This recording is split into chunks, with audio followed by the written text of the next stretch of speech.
Então, agora a gente vai começar a sexta aula da Escola de Inverno do GEPAD, a nossa sexta escola de inverno, né, que tem um enfoque nessa temática de povos e comunidades tradicionais. Para quem não me conhece, eu sou a Marcela, sou doutoranda no programa de pós-graduação em Sociologia da URGS, e hoje eu vou mediar essa aula, essa sexta aula. Então, no nosso encontro de hoje, a gente teria 3 palestrantes, né? Infelizmente, a Maíra teve um imprevisto, ela não vai poder comparecer. A professora Lorena já está se ajeitando, né, para poder fazer a participação dela. E o Ivanildo vai depois, né, vai estar entrando também na aula para poder participar. Então, como temática da aula de hoje, a gente tem mudanças climáticas, segurança hídrica e povos e comunidades tradicionais. A gente vai ter, então, as 2 apresentações, né? Sendo primeiro a Lorena, depois o Ivanildo, com em torno de 25 minutos, e depois, como a gente faz de costume, né? A gente vai abrir para que eles respondam as questões que foram colocadas no chat durante as apresentações, né? Então, vou deixar depois espaço também para que os dois possam se apresentar, mas para dar um panorama geral, né? A Lorena Fleury é professora titular do Departamento de Sociologia e do PGDR, né? Do Programa de Pós-Graduação em Desenvolvimento Rural da Universidade Federal do Rio Grande do Sul. E ela também participa de diversas frentes e grupos de pesquisa que estão envolvidos com a questão ambiental e mudanças climáticas, tanto dentro quanto fora da universidade, né? E o José Ivanildo Gama Brilhante é mestre pelo Programa de Pós-Graduação em Agriculturas Amazônicas pela Universidade Federal do Pará e participa do Conselho Nacional das Populações Extrativistas, do MMA, atuando em diferentes espaços em defesa de populações extrativistas tradicionais das águas e florestas no Marajó, na Amazônia. Então, vou pedir agora para a professora Lorena. Tá tudo certo, Lorena? Conseguiu se achar? Sim? Então tá. Vou deixar a professora Lorena, então, com 25 minutos. A gente está mais flexível hoje, tem um pouquinho de tempo a mais, né? Tem também a colega Letícia e a colega Beatriz que vão tá organizando as questões que vocês vão colocando no chat. Então, que vocês quiserem durante as apresentações, comentários, dúvidas, referências também tem rolado bastante, né? Então, vão colocando no chat que as meninas vão arrumando para a gente poder fazer o debate no final, tá? Lorena, contigo. Joia, Marcela, muito obrigada pela apresentação. Boa noite a todas as pessoas aqui presentes. É uma enorme satisfação participar dessa escola com vocês, né, que reúne tantas pessoas que eu admiro muito, né, colegas super qualificados. É um debate que tem sido certamente muito rico, né? Então, eu fico feliz de poder me somar a esse coletivo pensante, né, que vocês estão agregando aqui. Bom, eu vou projetar, vou abrir agora uma apresentação aqui que eu coloquei para sistematizar algumas coisas com vocês. Vou estar perguntando para confirmar que eu falo português. Confirmei. Bom, e aí, me confirmem, por favor, se vocês estão vendo a apresentação. Tá tudo certo? Sim? A gente está vendo. Uhum. Ah, joia, obrigada. Então, nesses 25 minutos, né, o que que eu me proponho a discutir, conversar um pouco com vocês? Apresentar um panorama, né, sobre essa discussão de mudanças climáticas. Então, o que que a gente está falando quando está falando de mudanças climáticas, né? O que que isso significa? Inclusive, a gente tem várias nomenclaturas hoje, né? A gente fala mudança climática, emergência climática, antropoceno. Vou passar um pouco por esses termos, conceitos, né, as implicações deles, para depois a gente direcionar o que que isso tem a ver com povos e comunidades tradicionais. Eu já adianto que tem tudo a ver, né? Eles estão no centro do debate, ainda que de uma forma um pouco ambivalente, né? Mas isso a gente vai conversar mais da metade para o final da minha apresentação. Então, eu vou começar a falar e fiquem bem à vontade também, né? Se quiserem, enfim, tanto se tiver alguma questão de conexão, mas também se quiserem comentar alguma coisa. Então, para a gente começar essa discussão, Peraí, acho que eu tenho que estar na tela. Ah, bom. Então a gente começa, né, falando um fato que é também uma constatação, né? Estamos diante de uma emergência climática, né? Essa é uma imagem que eu trago aqui do Rio Grande do Sul, né? Então eu acho que todas as pessoas têm ainda muito viva em mente, né? As imagens, os acontecimentos e quem é do Rio Grande do Sul, a experiência, né? Muito sofrida que foram aquelas chuvas extraordinárias que nós tivemos no estado, né, ao longo de todo o estado, em maio, de final de abril a maio do ano passado, né, e muito infelizmente esse acontecimento, esse evento extremo, ele não é isolado, né, enquanto isso acontece no sul do Brasil, a gente tem imagens, cenas e vivências também bastante extremas, bastante chocantes, né, essa aqui é uma imagem que eu trago da seca no Amazonas, que tem sido cada vez mais catastrófica mesmo, né? Então, de norte a sul do Brasil, a gente tem vivenciado situações que se caracterizam como eventos extremos e que têm trazido para a experiência cotidiana algo que a comunidade científica já tem sido bastante eloquente, né? Então, a comunidade científica já tem falado bastante sobre mudanças climáticas e acenado, né, para esses acontecimentos que a gente tem vivenciado já faz bastante tempo, mas se a gente pegar, por exemplo, o sexto relatório do IPCC, não sei o quanto que todas as pessoas aqui estão a par, mas o IPCC é esse painel internacional de mudança do clima que reúne cientistas de todo o mundo, né, representando todos os continentes, quase todos os países que compõem as Nações Unidas, mas também quase todos os campos disciplinares, né? Então é um painel multidisciplinar de cientistas de todo o mundo que visa compilar as melhores evidências científicas disponíveis a respeito das mudanças climáticas, né? E aí, a partir dessa compilação, que esses estudos que esses cientistas fazem, eles publicam relatórios que se tornam, então, a baliza, né, os guias que vão direcionar o que se sabe sobre mudança climática para que se possa incidir a respeito, né, que se possa subsidiar políticas públicas, etc.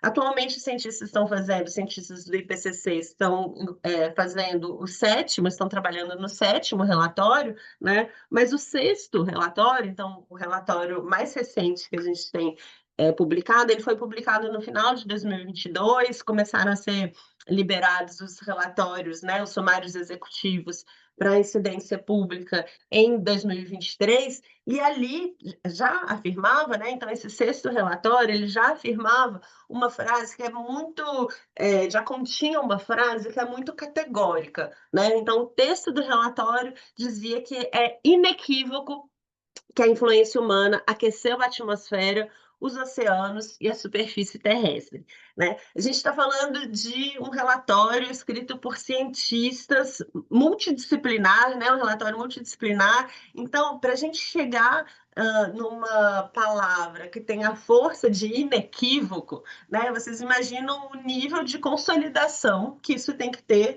na comunidade científica, né? Esses relatórios eles estão disponíveis online, quem tiver curiosidade, interesse, pode acessá-los pela internet, e vocês vão ver que a linguagem ela é toda a partir de probabilidade, né? Então, é altamente provável, é muito provável, né? E quando a gente está falando de ciência, é muito difícil, né, raríssimo a gente trabalhar em cima de certezas, né? A ciência, ela vive da dúvida, né? Vive de se colocar à prova aquilo que a gente está, da forma como a gente está conhecendo o mundo. Mas o nível de consolidação, né, das mudanças climáticas é tão alto, a gente tem tanta evidência a respeito, que esse sexto relatório já falava que é inequívoco, não há a menor margem de dúvidas, né? E aqui, essa afirmação, ela continua sendo importante, porque ela fala, é inequívoco, né, que a influência humana aqueceu a atmosfera, os oceanos e a superfície terrestre. Então, a gente está diante, né, de uma mudança climática global e uma mudança, né, que resulta no aquecimento, né, global, efetivamente, né? E esse aquecimento global ele foi causado pela influência humana, né? Então, isso é super relevante, isso é super importante, né? Os relatórios, né, inclusive esse sexto, eles apontam que as emissões de gases de efeito estufa do passado já tornaram irreversíveis algumas consequências do aquecimento global, né? Então já tem algumas coisas que já não tem mais volta, né? A gente já está em um estado alterado da biosfera, né? E essas emissões, elas, enfim, elas não tem como a gente tirá-las todas, né, da biosfera, né, da superfície terrestre, da atmosfera e dos oceanos, né? E eles também já apontavam, né, pelo menos desde 2022, que eventos catastróficos não podem ser descartados, ou seja, a gente já está num cenário em que a gente sabe, né, que eventos catastróficos, né, eventos climáticos extremos tendem a ocorrer com maior intensidade e com maior frequência, né? Contudo, isso não é tipo, ah, bom, então já se foi tudo, ao contrário, né? Ainda há margem para ação global, ainda há muito que pode e deve ser feito, né? Mas que deve ser feito com urgência. Então, isso efetivamente caracteriza essa situação de emergência climática. Como eu vinha falando, né, infelizmente, isso já não é mais algo especulativo, né? Quando a gente está falando desse tipo de acontecimento, a gente saiu da posição de discutir cenários. A gente está falando sobre acontecimentos que, muito tristemente, têm sido parte da vida cotidiana de norte a sul do Brasil, né? Eu mencionei naquela primeira imagem que aqui no Rio Grande do Sul, quem mora no Rio Grande do Sul, né, como eu moro, como algumas das pessoas que estão aparecendo aqui na tela, né, também moram, a gente viveu isso de uma forma muito nítida, por exemplo, nesse desastre de enchentes, né? Então, de 28, eu trago essa situação porque ela foi muito emblemática, né? Ela foi assim quase caricatural de tudo que a gente já vinha estudando sobre mudanças climáticas, né? Marcela citou um pouco ali a minha trajetória, muito rapidamente falando, assim, eu atuo num campo de estudos multidisciplinar dentro das ciências ambientais, né? Mas eu venho pesquisando sociologia das mudanças climáticas desde 2014, então lá se vão 11 anos que eu tenho me debruçado sobre esse tema. E eu digo isso para dizer que é muito chocante a gente sair do lugar do teórico para o lugar da vivência prática, né? Então, aquilo que a gente já sabia que poderia acontecer, no caso do Rio Grande do Sul e no caso de Porto Alegre em específico, que é a cidade onde eu moro, a gente viu a cartilha se cumprir de uma forma quase didática, né? E eu falo isso com muito pesar, com muita tristeza, né? Mas não tem como retomar essa situação para mostrar como efetivamente a gente está falando de acontecimentos que já estão tendo efeitos muito sérios, né, na experiência coletiva, né? Então, o que aconteceu? Por que essa situação ela é tão didática, né? Não que a gente teve, entre 28 de abril e 8 de maio de 2024, né, ou seja, um período relativamente curto, né, a gente está falando de 10 dias, mais ou menos, a gente teve um volume de chuvas extraordinário, completamente sem precedentes, fora dos registros históricos. Nunca tinha chovido no Rio Grande do Sul, naqueles municípios, em índices pluviométricos tão altos, né? Isso ocasionou enchentes em 467 cidades, né? Ou seja, das 497 cidades do Rio Grande do Sul, 94% do estado, né? A capital, Porto Alegre, colapsou completamente, né? Então, essa é uma imagem do centro de Porto Alegre, um viaduto que está no centro de Porto Alegre, que se transformou num lugar de resgate, né? Vocês veem as pessoas de barco, as pessoas se amontoando ali. E a gente teve milhares de pessoas deslocadas, né? Tem números que falam que cerca de 615 mil pessoas saíram de suas casas durante, né, esse evento das enchentes. E ele é muito emblemático também, esse acontecimento é muito emblemático também, porque ele é decorrente de mudanças climáticas, né? Então, quando a gente está falando de mudanças climáticas, é muito difícil a gente estabelecer relações causais, né? Tá chovendo muito, tá fazendo muito frio, tá fazendo muito calor porque, enfim, está passando ao ninho ou porque é mudança climática, né? E isso, ao mesmo tempo, é muito central. Então, a gente tem entidades como, por exemplo, esse consórcio de cientistas que chamam World Weather Attribution, que eles se reúnem, né, também são cientistas do mundo inteiro, que se reúnem justamente para avaliar, né, eles, a partir de casos específicos, eles aplicam os modelos deles para avaliar quando se pode efetivamente estabelecer uma atribuição entre aquele evento e as mudanças climáticas. E no caso das enchentes do Rio Grande do Sul, foi publicado um estudo de atribuição, né? Então, esse tipo de artigo, né, tipo de estudo se chama estudo de atribuição, e foi publicado o estudo de atribuição dizendo que esse volume de chuvas extraordinário foi decorrente das mudanças climáticas, do El Niño e de falhas na infraestrutura, né? Então, a gente pode atribuir diretamente esse acontecimento às mudanças climáticas, mas dizer isso não significa dizer que seja um evento natural, né? Então, não é natural em dois sentidos. Não é natural porque a gente tem omissão da gestão pública. Se a gente não tivesse essas massivas falhas de infraestrutura, não teríamos tido esse nível de desastre, né? Esse nível de colapso que a gente teve, né? E também não é natural porque as mudanças climáticas, elas são decorrentes da ação humana, né? Então, como eu estava dizendo, é inequívoco que é a ação humana que produz, né, esse tipo de estado de imprevisibilidade que a gente vê na biosfera, né? Para situar isso, eu sempre gosto de trazer esse conjunto de indicadores, né? Que esses gráficos eu retirei de um livro que chama O Choque do Antropoceno, né? E eles mostram como um conjunto de mais de 30 indicadores, sejam eles de tendências do sistema terrestre, sejam eles indicadores socioeconômicos, a gente vê uma curva muito parecida. Então, a gente pode estar falando do uso de energia primária, né, uso de fertilizantes, ou a gente está falando de taxa de concentração de dióxido de carbono na atmosfera, a gente vê uma curva, né, que vai seguir o mesmo desenho, né, que vai ter o mesmo comportamento, né? E isso vai nos mostrar, então, que a gente tem processos que estão acontecendo, né, que são processos, e aí um pouco assim, se a gente se detém sobre essa curva, a gente vê que ela tem uma característica ascendente, mas que tem um grande pico, né, uma grande aceleração a partir de 1950, mais ou menos, né, é onde está essa linha pontilhada na vertical desses gráficos, né?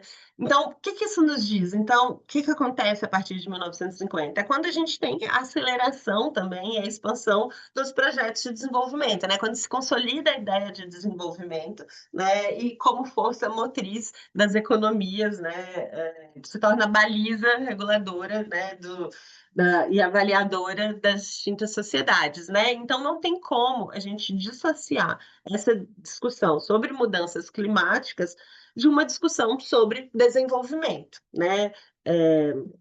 E aí, é nesse sentido que, inclusive, tem se falado sobre antropoceno. O conceito de antropoceno, ele passa a ser proposto, né, e passa a ser incorporado justamente para enfatizar esse aspecto, né? Então, ele é um conceito que surge a partir de um debate entre geólogos, né? A primeira vez que ele é proposto num congresso mundial da Comissão de Estratigrafia, né? E aí um cientista, um geólogo chamado Paul Crutzen, ele sugere o termo antropoceno para nomear a época geológica do presente, né? Então a gente fala de antropoceno como se para dizer, né? Essa é a proposta que está em discussão, inclusive ainda está em discussão, o quanto que a gente está, de fato, em uma nova época geológica. A gente não estaria mais no Holoceno, né, que seria o período geológico até o momento presente, mas a gente já teria adentrado uma nova época que teria como característica o fato da humanidade agir como força geológica global, né? É interessante a gente pensar que as pesquisas científicas sobre aquecimento global, elas remontam ao final do século XIX. A gente tem um artigo publicado em 1890 por um cientista sueco chamado Svante Arrhenius, no qual ele demonstra a influência do dióxido de carbono no efeito estufa. Então, é disso que a gente está falando, né? Dessa relação entre dióxido de carbono, emissões de gases, né, de efeito estufa, e a produção desse efeito estufa, né, desse aquecimento global. Então, desde 1890, a gente já tinha evidência sobre isso. Mas é só um século mais tarde, né, 1990, a partir de meados de 1990, que esse tema passa a ser incorporado na arena pública. Especialmente o debate público em torno das mudanças climáticas e o debate, em termos de relações, o debate geopolítico a respeito das mudanças climáticas, ele está muito fortemente vinculado às conferências das partes das Nações Unidas sobre mudanças climáticas, ou seja, as COPs, né? Então, que são as COPs, né? As COPs, elas foram elaboradas, elas foram concebidas durante a Conferência das Nações Unidas sobre o Meio Ambiente e Desenvolvimento em 1992, a famosa Rio 92, Eco 92, né? Então, ali começou a se conceber e se articular a necessidade, e foi elaborada uma convenção sobre o clima, né? E a Conferência das Partes, a COP, é o órgão supremo da Convenção do Clima, né? Ela reúne 195 países, mais a Autoridade Palestina. A primeira COP foi realizada em Berlim, em 1995, né? E a COP desse ano será aqui no Brasil, em Belém, né? A gente está se aproximando dela, da COP 30, que vai acontecer em novembro, e acho que todos devem ter, né? Devem estar acompanhando toda a discussão em torno da COP 30. Então, acho que é interessante a gente situar esse contexto, que tem sido o contexto balizador das discussões geopolíticas sobre mudanças climáticas, que não são poucas, né? Bom, mas o que a gente sabe, então, a respeito sobre as mudanças climáticas hoje, né? Dos vários aspectos que a gente poderia tratar, eu acho que tem dois pontos que são muito centrais, né? O primeiro é a gente compartilhar, né, a constatação de que a mudança climática, né, as mudanças climáticas estão acontecendo ao nosso redor.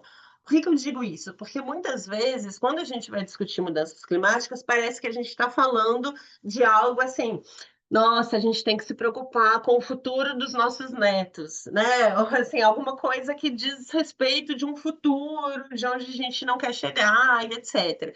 E é claro que tem uma disputa, né? No mínimo, uma discussão a respeito sobre o futuro, mas quando a gente está discutindo mudança climática, a gente está discutindo o que está acontecendo hoje, né? Então, a gente já tem um volume bastante grande de evidências disponíveis que vão nos mostrar, né, que as ações humanas, elas aqueceram o clima a uma taxa sem precedentes nos últimos 2 anos, né? A última década foi a mais quente, desculpa, uma taxa sem precedentes nos últimos 2.000 anos, né? Então, a gente nunca tinha tido essa taxa de aquecimento que a gente tem visto agora.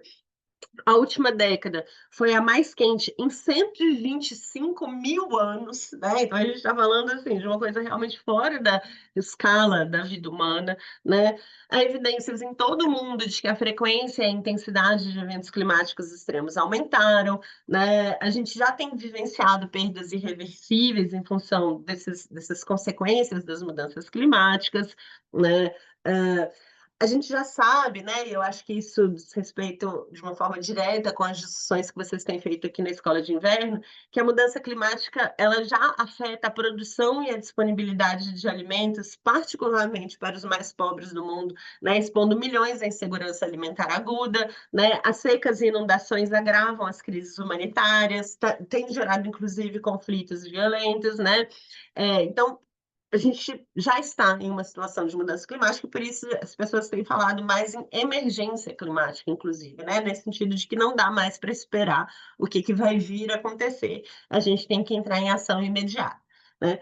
E o segundo elemento que eu acho incontornável que a gente traga para a discussão esse fato de que a dependência de combustíveis fósseis é o principal elemento causal das mudanças climáticas, né? Então, sempre que a gente está falando de mudanças que são mudanças nessa escala, né, geológica do tempo, e que a gente está falando numa escala também em termos, né, em termos cronológicos, é uma escala geológica, e em termos espaciais, a gente está falando numa escala global, é sempre muito complicado a gente atribuir relações causais. Mas quando a gente consegue estabelecer elementos causais, eles todos nos conduzem para a dependência de combustíveis fósseis. Então, é incontornável também que se enfrente um debate sobre, por um lado, industrialização, né? Porque a gente não teria industrialização sem a queima de combustíveis fósseis, e todo o nosso modo de produção ele é dependente da queima de combustíveis fósseis, né?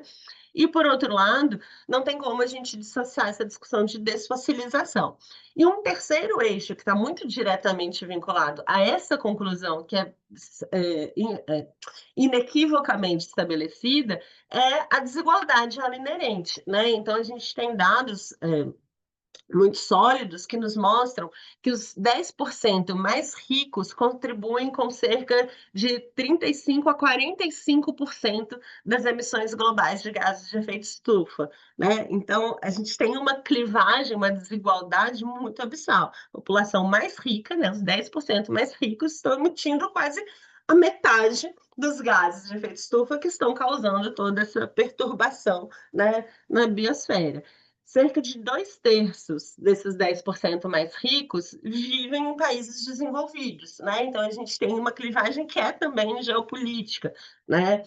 Que tem a ver com o histórico da industrialização dos diferentes países e os níveis de industrialização no momento presente, no momento atual, né?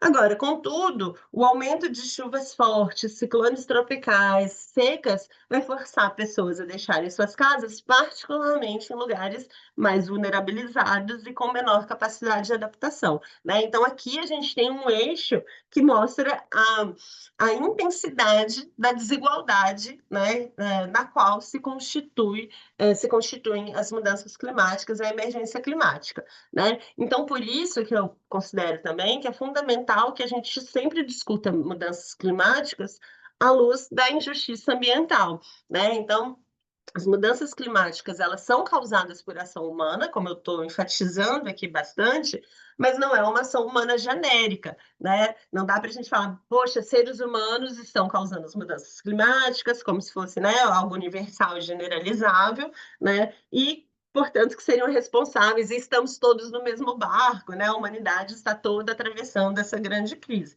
Bom, se por um lado, sim, né, eu costumo brincar, a gente pode estar todo mundo no mesmo barco, mas esse barco, ele é um Titanic, né, no qual alguns têm acesso a botes, os outros vão ser relegados ao porão, né, e por isso que eu acho que é importante também a gente falar sobre o antropoceno, para enfatizar essa influência da ação humana e essa vinculação com o desenvolvimento, né, mas entre aspas, né? Porque tem todo um debate conceitual também sobre o quanto que antropoceno seria o melhor nome, já que não se trata efetivamente dessa ação humana genérica, né? Que um antropos poderia sugerir, né? Na verdade, o que a gente tem vivenciado é decorrente de uma forma específica de habitar e colonizar a terra, né? Que é uma forma que transforma tudo em recurso, né?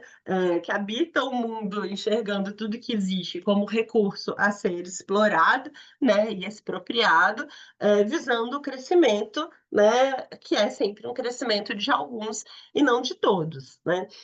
Agora, no entanto, em um contexto de desastres, quem são os mais prejudicados, né? E aí, aqui, assim, eu não vou me estender, mas, de novo, no caso do Rio Grande do Sul, no caso de Porto Alegre, foi muito emblemático isso, né? Os modos como se vivencia o desastre climático, eles são atravessados pelas injustiças ambientais, né? Então, as pessoas mais atingidas têm raça, classe e gênero bem marcados, e isso necessariamente deve pautar a agenda de enfrentamento às mudanças climáticas. Então, se a gente está falando sério a respeito de como pensar as mudanças climáticas, a gente tem que ter esses vieses, né, de raça, classe e gênero, como que isso está diretamente vinculado, né, à forma como os efeitos que essas mudanças climáticas efetivamente têm, né, e vão continuar tendo na experiência coletiva, na vida coletiva. E é por isso. Lorena, Oi, fechou os 25 agora, só para te avisar. falei que estava um pouco longa, mas vamos lá, né? Mas então, é por isso, obrigada, Marcela, pelo aviso, vou sintetizar aqui um pouco mais.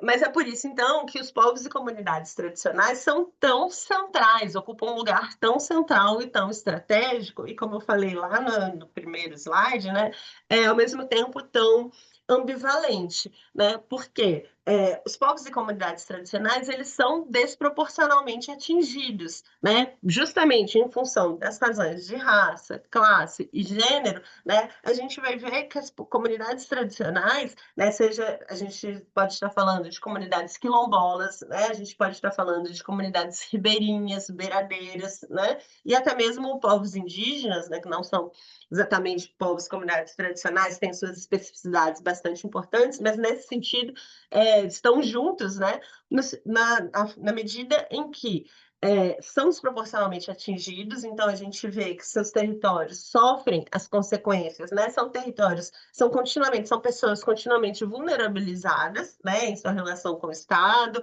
em sua relação com a sua falta de segurança jurídica em relação aos seus territórios, falta de acesso, né, a serviços. A gente tem mapas que vão demonstrar, por exemplo, a incidência, né, entre territórios quilombolas e áreas de risco, né, em função dos processos históricos de expropriação de terras, né, das comunidades tradicionais como um todo, mas, contudo, eles são também protagonistas da ação climática global, né? Então, se por um lado a gente tem mapeado, né, como que tem mais comunidades quilombolas que são desproporcionalmente habitando áreas de risco, a gente sabe também que os territórios quilombolas, né, são assim, junto com os territórios indígenas, as áreas onde a gente tem uma maior conservação ambiental. A gente tem alguns indicadores produzidos pelo MAP Biomas, por exemplo, que vão nos mostrar que enquanto nos territórios quilombolas as taxas de desmatamento oscilam em torno de 4%, em outras áreas elas estão em 17%, né? Então a gente tem taxas muito menores de desmatamento, né? Sabendo que no caso brasileiro, o desmatamento é uma das principais formas de emissão de gases de efeito estufa. Então a gente tem essa convergência entre os territórios de povos e comunidades tradicionais e territórios de conservação ambiental, que são imprescindíveis, né, como medida de enfrentamento à emergência climática. A gente tem as práticas ancestrais que nos oferecem tecnologias de base comunitária também, né, que nos oferecem alternativas para que a gente possa produzir em termos, seja produção agrícola, né, seja uso da água, né, enfim, e uma série de outras práticas que vão ser muito mais soluções baseadas na natureza, né, como hoje a gente tem conversado, do que fora desses territórios, né? Então, eles são saberes que hoje aparecem como um refúgio de conhecimento disponível para que a gente possa pensar e agir, né, executar na perspectiva de uma ação climática global, né? Nesse sentido, né, e aí vou acelerar um pouco a discussão de cada uma dessas medidas, tem algumas medidas que são prioritárias, né? Uma primeira coisa, assim, aqui está no terceiro do slide, mas eu acho que é o primeiro ponto que é incontornável a discussão, é que não tem como a gente falar sobre enfrentamento da emergência climática de modo sério sem discussão de titulação de terras e segurança jurídica dos territórios tradicionais, né? Então a gente precisa de demarcação já, né, no que diz respeito a terras indígenas, e a gente precisa de regularização fundiária de territórios quilombolas. A gente tem uma vasta evidência disponível, que eu não vou adentrar aqui agora, que vai nos mostrar que quando as terras estão tituladas, elas se tornam freios para o desmatamento, né, para as frentes de deterioração mesmo, né, e expropriação desses territórios. A gente precisa também do reconhecimento de povos e comunidades tradicionais como sujeitos de direito, né, sua identidade coletiva e participação política plena, seja nos planos de ação climática, seja participando dos termos de consentimento, né, livre e informado, para que se possa realizar ou não realizar empreendimentos em seus territórios, né. É necessário que os povos e comunidades tradicionais tenham acesso ao financiamento climático direto, né, com critérios que respeitem suas realidades culturais e organizativas, né? Então, a gente tem visto o desenvolvimento de uma série de mecanismos de financiamento climático, né, mas que se valem da ação de conservação desses territórios, de povos e comunidades tradicionais, mas o recurso não chega para essas pessoas, para essas associações, né? a gente precisa da regulação do mercado de carbono, né? Porque acho que aqui dá um tópico gigantesco para a gente discutir, que acho que fica para o debate, mas que ele de fato respeite os direitos territoriais, né, das comunidades. E, finalmente, a transição energética justa, né? A gente tem falado muito, tem estado muito no centro da discussão uma transição energética, né? Aqui no Rio Grande do Sul, essa é a agenda da vez. Tem muitas pessoas, muitos analistas que têm dito que a COP30 vai ser a COP da transição energética, mas é fundamental que a gente situe de que transição energética que a gente está falando. Se é de fato transição, se não é expansão energética, né? Hoje o que a gente tem visto que muitas vezes empreendimentos que se colocam como de transição energética, eles apenas expandem o portfólio de investimento em energia para novos setores, como, por exemplo, a energia eólica. Mas, do ponto de vista das comunidades e povos tradicionais, isso tem resultado em incremento de conflitos ambientais, no sentido de que são nos territórios deles que são instaladas novas usinas eólicas, sem que eles sejam consultados, né, sem que os efeitos sobre esses territórios sejam efetivamente discutidos.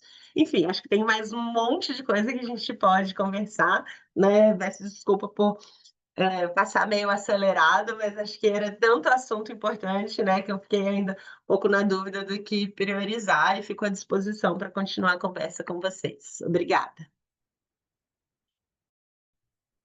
A gente que agradece, Lorena, a tua exposição, foi muito enriquecedora, trouxe vários elementos aqui para a gente seguir discutindo no final da aula também. Então, queria chamar o Ivanildo, tá por aí? Estamos Beleza. aqui. Ivanildo, boa noite.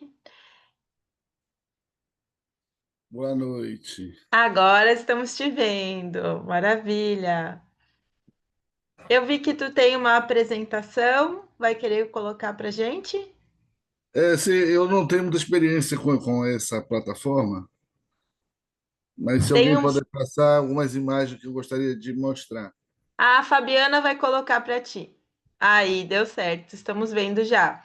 Ivanildo, eu não sei se tu chegou a escutar, eu fiz uma apresentação breve sobre ti, mas seria interessante também tu te apresentar para a gente.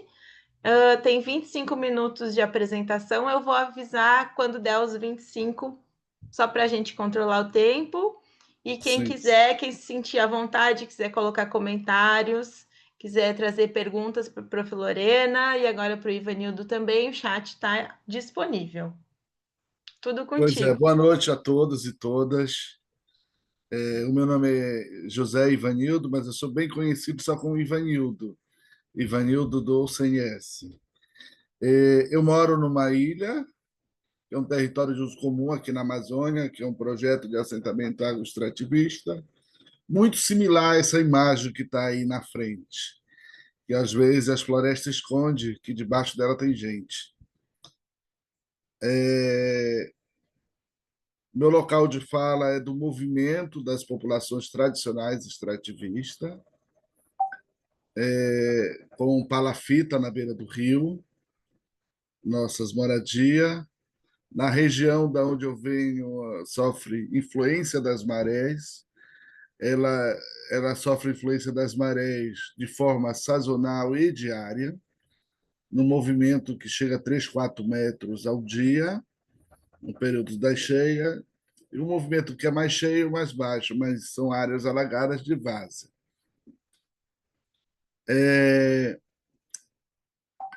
Nós estamos numa Amazônia que é muito plural, não existe uma Amazônia que ela é igual. Então, o meu local de fala vem dessa transição da pluralidade das diversas florestas da Amazônia, floresta de manguezais, floresta de várzea, floresta de transição, floresta de terra firme, e que tem uma biodiversidade. Eu, em vez de trazer os eventos extremos, impacto, na garantia territorial e na garantia para soluções climáticas, eu trago a floresta como uma solução. Então, eu quero vender a imagem de solução e não dos problemas. Eu não combinei, mas o que eu vou falar é da vivência de um coletivo. Então, eu gostaria primeiro de tentar apresentar o coletivo da forma como eu visualizo para poder chegar, introduzir na conversa do tema em questão. Então, o Conselho Nacional das Populações Extrativistas, que nós chamamos carinhosamente de CNS, é o antigo Conselho Nacional dos Seringueiros, a organização que foi fundada por Chico Mendes lá em 85, consolidou uma principal rede nacional a partir da Amazônia, das especificidades desse ecossistema, e que hoje já ultrapassa as fronteiras também para as áreas costeiras e marinhas e cerrados. A gente tem uma atuação em âmbito nacional, mas uma concentração das ações na Amazônia. Pode passar, por favor.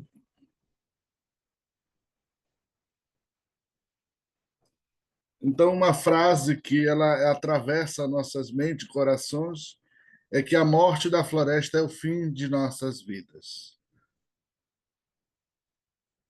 Então, a solução climática para mitigação, além de repensar o uso da floresta, da terra, dos ecossistemas, das mudanças de uso de serviços que evite o uso de combustível fóssil e outros que causam o impacto, é pensar na governança territorial e pensar na floresta como principal solução para essa questão climática. Pode passar, por favor. Então, essa instituição ela tem como missão representar, organizar e garantir os territórios de uso coletivo das populações tradicionais extrativistas. Quando nós falamos aqui carinhosamente de populações tradicionais extrativistas, nós estamos falando de homens e mulheres que vivem na Amazônia, na floresta brasileira, nas beiras dos rios, que pesca, que caça e que utiliza a natureza de forma sustentável. Nós estamos falando do plural, porque aqui na Amazônia tu não é só ribeirinho, tua casa está na beira do rio, mas a tua identidade é muito maior do que teu lugar de pertencimento e de onde está instalada a moradia. A tua conexão é muito maior. Então, aqui tu pode ter o mesmo ator com várias categorias, por exemplo. Ele pode ser organizado na pesca, pescador artesanal, ele pode ser associado do sindicato, vira trabalhador rural, lavrador, beiradeiro, tem outros adjetivos e apelidos, além da autoafirmação. Então, nós estamos falando de uma pluralidade amazônica de populações que vivem em território de uso comum na Amazônia, alguns já destinados, outros em processo de destinação. Então, nós temos como essa missão articular, propor e reivindicar políticas e promover a sustentabilidade socioeconômica, ambiental e cultural para as presentes e futuras gerações. Pode passar, por favor. Aqui um organograma rapidinho da organização, ela tem a estrutura de congresso, que a gente chama de Assembleia Geral dos Extrativistas, que ocorre de 4 em 4 anos. Esse congresso elege o Conselho Deliberativo e a diretoria executiva, que compõe várias secretarias. Secretaria da Presidência, das Finanças, Secretaria de Mulher, de Juventude, de Comunicação, de Produção, de Direitos Humanos e a Secretaria da Mulher. E aí tem o Conselho Fiscal, que é aquela estrutura de controle social. E tem os membros que são só, não fazem parte da executiva, são só do Conselho Deliberativo. São 27 em toda a Amazônia, tem as estruturas de apoio que sustentam essa estrutura do ponto financeiro. Nós temos o Memorial Chico Mendes, o Fundo Puxirum, e temos as regionais. As regionais elas compõem a nível de estado. Cada estado tem a sua regional. Aqui no Pará nós temos 2 regionais. A regional que fica em Belém e a regional que fica em Altamira e uma outra em Santarém. Nós temos, aliás, 3 regionais. E nós temos a estrutura de parceiro, que é a organização Memorial Chico Mendes, que ele é uma estrutura de captação de recursos. Estão criando o Fundo Puxirum, que é um fundo para captar e distribuir recursos com os códigos e boa gestão dos povos e comunidades tradicionais. Pode seguir, por favor. Nós temos um legado aqui no Pará dessa luta, que é a destinação de territórios de várias modalidades, RDS, RESEX, PAI, FLONA, PAEX, PAS, PDS, que ultrapassa 19 milhões de hectares. Aqui no Pará, estão essas áreas coloridas aqui, distribuídas, são territórios coletivos da onde vive a população tradicional, que nós estamos chamando de extrativista. Nós representamos 16% da cobertura do estado do Pará, mas nós temos 20% da cobertura de floresta do estado. Isso mostra que os nossos territórios mantêm floresta viva a serviço da humanidade. Nós somos só 16 do território, mas de toda a floresta que existe no estado, nós temos as nossas florestas representam 20% da cobertura florestal do estado. Então, aonde tem gente, tem floresta viva a serviço da humanidade. Então, como citaram Belo Monte nos fez acreditar que não basta dizer que precisa a floresta em pé. E Belo Monte afogou um monte de floresta que estava em pé e matou. Então, floresta morta não tem serviço ambiental. Então, o nosso lema aqui no estado é que a floresta precisa estar viva com um serviço de ecossistema ativo. E que as pessoas são parte, não são dono da natureza, né? Elas têm que criar um sentimento que a parte da vida dela está correlacionada com a natureza. E não são donos de nada. Elas só são guardiões e guardiãs da vida. E que a vida dela está correlacionada numa relação intrínseca de vida. Pode passar, eu acho que tá. Agora, saímos da apresentação, vamos entrar ao conteúdo mais pragmático da que seria a nossa conversa. Aqui na região, a gente tem sofrido grandes eventos extremos. Uma seca no rio Tapajós, no rio Xingu, a seca no rio Amazonas. A floresta tem se tornado mais seca, as pessoas sentem o quanto o calor aumentou nessa região. E há um estudo muito emblemático dessa região que eu venho, que é o estudo de Irma, uma pesquisadora do Emílio Geuze, que faz uma projeção que até 2030 o Marajó vai para o fundo. Teoricamente, está se consolidando aos poucos. Como é que está ocorrendo? A água doce, que é a água do consumo do rio Amazonas, do rio Xingu, que deságua no Marajó e no oceano, ela está ficando mais seca e o oceano está avançando. Então, nós já temos algumas ilhas do Marajó que elas já estão afetadas com água salgada, que não tem água mais para o consumo. Isso aqui chegou primeiro o município de Chave. Nós temos as ilhas de Chave todas afetadas pela subida da água salobra do mar, do oceano, para cima do Marajó. Então, nós temos aqui já um extremo que tem gerado uma calamidade e é um lugar de difícil acesso, é um lugar que tem que as embarcações ir pelo mar, e o mar sempre agitado nesse encontro com a barreira do mar, que é conjunto de ilhas que compõem o arquipélago do Marajó. Então, isso tem sido desafiador para o consumo de água potável para as famílias que residem nessas ilhas de Chave. Nós já tivemos o rio Tapajós dentro da reserva Tapajós-Arapiuns, rio que a gente nunca imaginava que secar, o leito do rio aparecendo, seco, muitos peixes morrendo, muitas vidas da biodiversidade sendo perdida por esses impactos. E um aumento grande de fogo nos últimos anos, de queimadas provocadas, algumas outras por algum descuido de centelhas, até de raio, ela tem aumentado a questão do fogo. E aí a gente vê a ineficiência do Estado em monitorar e combater fogo. Então, ainda tem sido ainda um desafio o fogo para os entes estaduais, quer seja a nível municipal, estadual, federal, ainda temos poucas políticas de combate ao fogo. Isso tem nos ameaçado com essas secas e cheias, mas muito é seca por conta do fogo, que a gente tem dificuldade de lidar.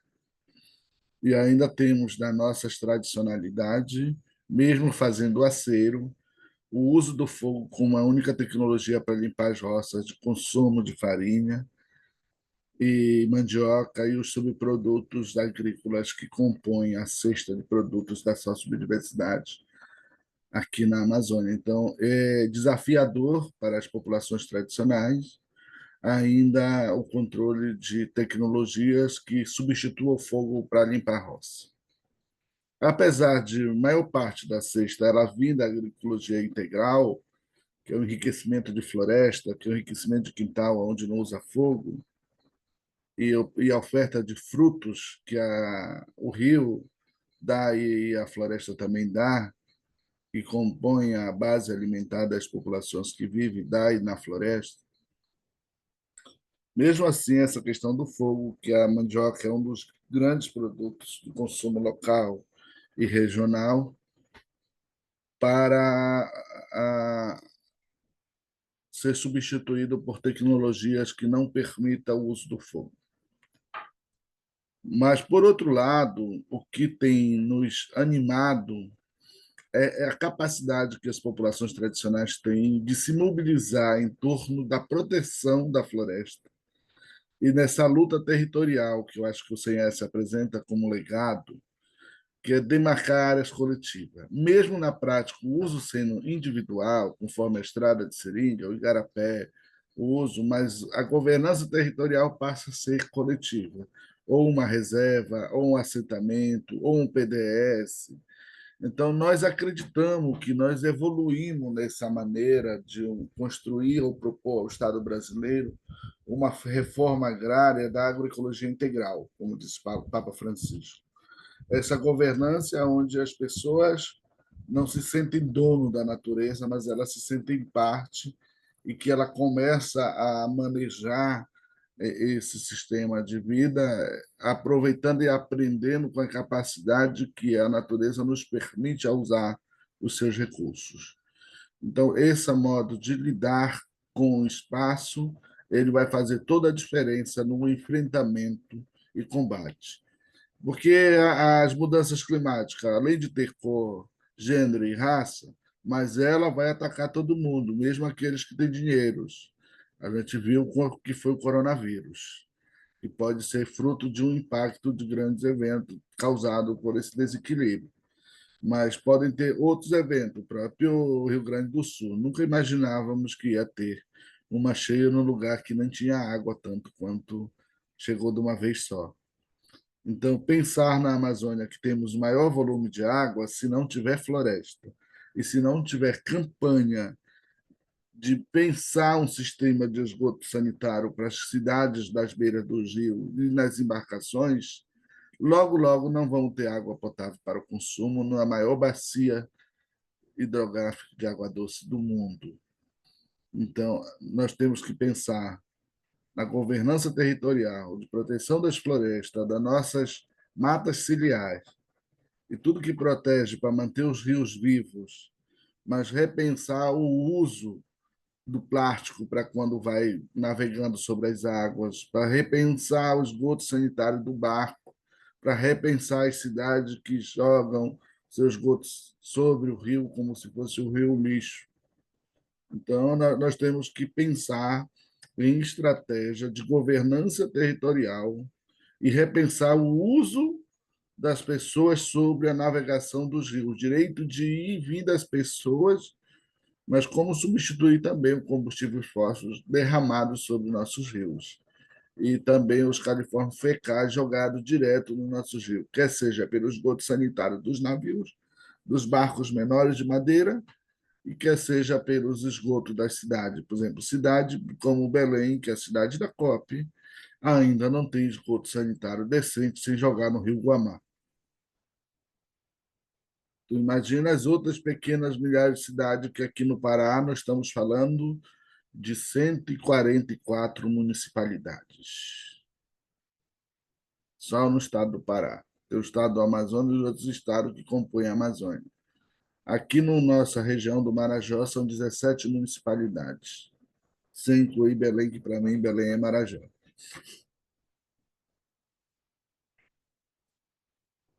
Era um pouco, né? Não era para meter medo, mas para compartilhar mesmo visões de mundo, defesa territorial. E nós acreditamos que naquela campanha lançada entre os povos, que a resposta para o clima está em nós. A nosso modo de vida, a nossa proteção territorial, nosso cuidar com a natureza, sempre recebendo a pesquisa com horizonte para que a gente faça novos modelos, novas adaptações para que a gente possa cuidar cada dia melhor do ambiente, que é cuidar das nossas vidas, é cuidar de nós. Não sei se meu tempo esgotou. Tem um tempinho ainda, Ivanildo, se quiser falar mais alguma coisa, fica à vontade. Tá bom, então vou aproveitar o tempo aqui para que a conversa fique um pouco dinâmica. Aqui nós temos que pensar no uso do recurso da natureza para manter a floresta viva, enfrentar o capital. O capital ele tem uma lógica muito destrutiva. Ele pensa na verticalização e na cadeia de valor de culturas.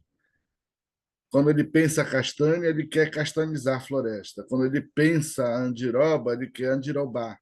Quando ele pensa açaí, ele quer açaizar. E a vivência nos mostra, com a natureza, que ou nós diversificamos, não sobrepor pressão numa única variedade de produtos da floresta, e aprendemos com o modo que a natureza desenvolve de se autodefender de pragas e doenças, que é não ter monocultura, mas ter a diversidade, tu ter uma floresta com açaí, com castanha, com taperebá, com patauá, com bacaba, com andiroba, com murumuru, e ter um rio com pesca, para tu diversificar, para tu não sobrepor pressão numa única atividade que te permita que a natureza reproduza aquele estoque que tu tirou dela. Então, essa relação ancestral desenvolvida pelas populações tradicionais, em não ser dono, de não ter ganância, mas respeitar o tempo. O tempo da natureza não é o tempo que é imposto pelo capital. O capital, quando pensa o desenvolvimento, o crescimento e o progresso, ele quer esticar o tempo. E o tempo ele não pode ser esticado. Então, é tendenciar de uma relação comunidade-empresa, um ciclo de madeira que iria ser explorado em 30 anos, ele quer explorar em 4, 5 anos e desempregar em 24 anos a comunidade. Então, é repensar que nosso sistema de manejo, etnomanejo, que for desenvolvido, ele respeita o tempo das coisas. E ainda bem que nós, homens, não controlamos esse tempo, senão ia ser a pior bagunça, porque uns querem esticar, outros querem encurtar, porque você não precisa só trabalhar, você tem que trabalhar, você precisa passear, você precisa visitar o outro, a outra, você precisa intercambiar conhecimento. E você precisa admirar a natureza, você tem que ter um tempo para aprender com a natureza, que é a vivência. Então, a vida aqui ela tem que ter um tempo. E o capital, ele não quer saber desse teu tempo, ele não quer saber o tempo que a natureza suporta, ele quer saber de abastecer o mercado. Se o mercado compra castanha, ele quer intensificar e acelerar o processo de castanizar a floresta. Se ela compra o babaçu, ela quer babaçuzar a floresta. Se compra o dendê, é só dendê, plantar dendê como se dendê fosse floresta. Ela é uma palmeira que pode compor uma floresta, mas não pode ser só dendê. Tem que ter o dendê, tem que ter a andiroba, tem que ter o pracaxi, porque é a variedade que mantém o controle das pragas e das doenças. Porque se você colocar só um sabor, vai desenvolver uma praga daquela espécie que ela vai dominar aquela espécie. Então, na natureza, as árvores têm sabor e gosto diferente, cheiro. Então, que é para uma controlar a outra, a praga da outra. Então, o saber ancestral, que ainda só foram invisibilizado e quando acessado de forma de biopirataria, de não reconhecer o saber coletivo, porque o saber ancestral é dificilmente uma pessoa querer assumir o protagonismo sozinho. Geralmente, o saber ancestral ele é coletivo. Ele é de um grupo, de uma comunidade, de um povo. E aí, no nosso sistema de reconhecer a ciência, Ele é um sistema ainda ocidental de privatização, que basta ter um dono. Quem sistematizou passa a ser mais importante do que quem desenvolveu o conhecimento. Que na hora que ele publicou, é ele que vai ser citado, não é quem desenvolveu aquela tese. Só quem sistematizou vai se apropriar do saber e vai ser citado. E na vivência do saber ancestral, o saber é coletivo. Se o chá do boldo é bom para dor de barriga, bom para limpar o estômago, ele não quer saber se é o João, se foi a Maria que inventou esse chá. Ele quer saber que é importante tu usar, porque vai te salvar, tu vai ficar bom, vai ficar leve, vai ficar ter saúde.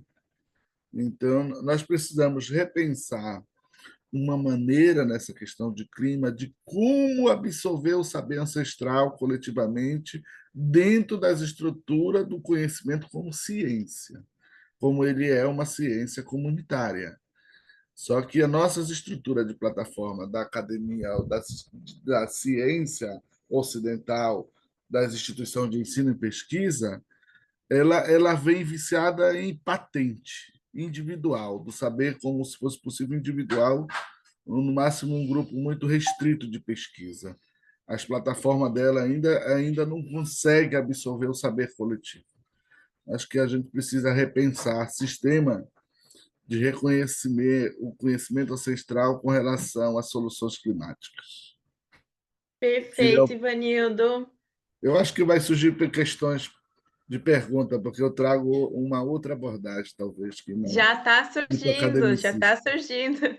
Muitos agradecimentos, parabenizações.